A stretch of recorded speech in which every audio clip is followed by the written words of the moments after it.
So I'm Hugh Hatcher, And I'm CJ Horning. and we interned at CU Boulder's Laboratory of Atmospheric and Space Physics. And so during our internship, we worked with UV hollow core optical fibers. So normal fibers are solid like this one, but they cannot really transmit UV light well. So we were working with these hollow core fibers, which are some of the first in the world. And so they have these small resonators, which help them transfer UV light. And it comes through this core in the middle. And they're very small with a diameter of about 23.8 nanometers. So UV optical fibers are super useful for a bunch of applications. For example, they can be used in biomedical imaging and astronautical applications and sensors. Yeah. So some of our goals for our summer internship were to characterize the light transmission of these UV fibers using two main tests. First, a cutback measurement, which is the light transmittance at different lengths of fiber. And second, a bend loss measurement, which is the light transmission at various bend radii. And during these tests, we encountered two main challenges. First, that UV light's absorbed by air and water vapor, so you can't test it in a regular atmosphere. And second, that our repeatability during these experiments was challenging to get sometimes. So like CJ said, we had to work in a vacuum chamber, and so this vacuum chamber pumps out the air and water vapor in the fiber as well as the surrounding environment. So this was the vacuum chamber we were working with, and so the setup was we shine light through the fibers using this deuterium lamp, and then it goes through the fiber around this wraparound, which is for the bend tests, and then it goes out the other end into this grating, which is in this blue box, which helps measure the light at different wavelengths, and then it goes into the PMT, which is a photomultiplier tube. So to prepare the fibers before we place them in the vacuum chamber, we had to first strip off their outer plastic coating using the razor blade right there, and then we used a ruby scribe right here to fracture the fiber and then cut it. Up in the top left, you can see this microscope, which is what we use to check that our cleaves work good and flat. See two examples over there, and yeah. And so working in the vacuum chamber, that's CJ and I, we had to get all geared up to make sure we didn't contaminate anything. And so this is what the inside of the vacuum chamber looks like. So these two V-grooves are where we mount the fiber. And then, like I said before, it goes through these two baffles around this wraparound, back through the other baffle, and then through the V-groove. And then this is the N2 port, which is where our nitrogen purge comes through. And we had this N2 blocker to block the N2 purge from blowing the fiber around. And yeah. So we worked a lot in the machine shop to manufacture all the stuff you see in the vacuum chamber, like the N2 baffle here. We made that using the N mill, which is the right image over there, and then the baffles that blocked the light and held the fiber we also machined, which was a lot of fun. It's kind of unexpected, but we really enjoyed working in the machine shop. And then up, the two top images are a prototype we made to prove that we could put UV fibers in bundles, which is what they would be eventually used for in the instrumentation. Yeah, so one of the coolest experiences of working at LASP is you get to go inside the clean room. And so we had to get all dripped out with full hairnets and masks and coveralls. And so we helped document the process and help a little bit with the assembly of Sprite, which is a cube satellite from LASP. And so here's a couple pictures of it getting panels put on and wiring done over here.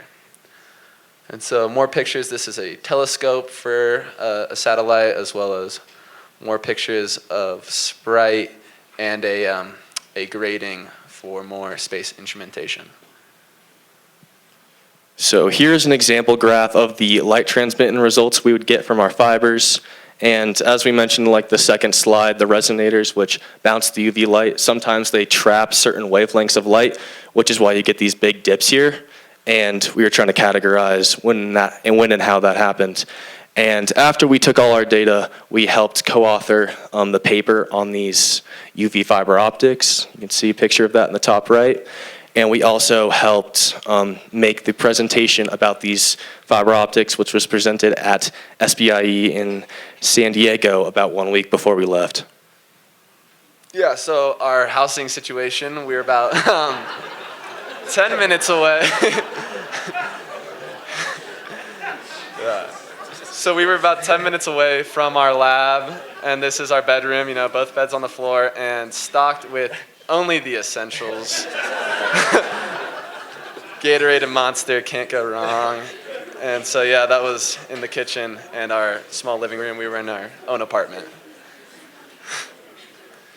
So outside of the lab, we also did a bunch of hiking on Mount Sanitas, which is pretty close to Boulder. And then here, one weekend, we decided to do Long's Peak, which was a pretty intense hike. We started at like 1 a.m., barely got any sleep.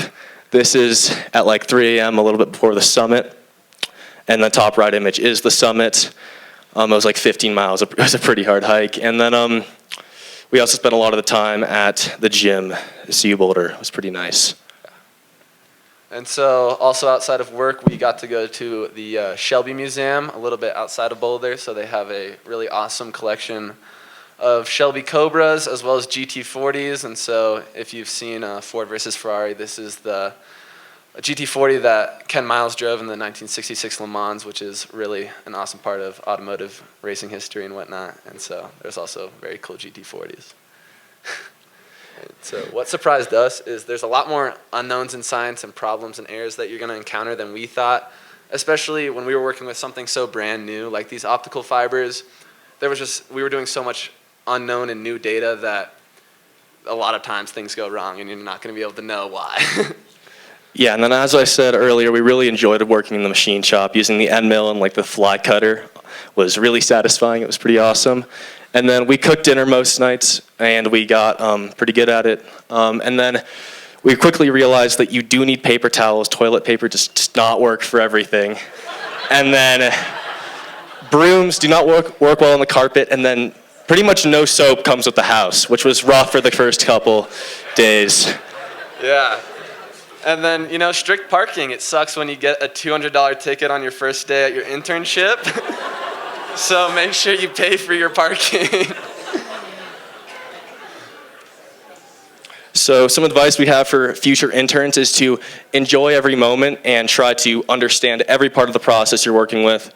We were lucky enough to be able to dive pretty much right into our project as soon as we got there and learn and understand every part of the process. Like I got to work on some of the programs that were used to take the light data with one of the undergrads there. Yeah, diving as deep as you can is really important because we got really involved in the Fibers project, which I think gave us like a really rich experience of not being all scattered, but getting to have like a really cool skill set and just knowledge base on a really specific topic, which was helpful and allowed us to get involved in like the paper and stuff like that.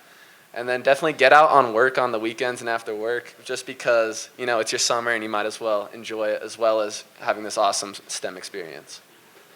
And then thank you to everybody at Pinhead and Dimitri, our mentor. Yeah, thank you.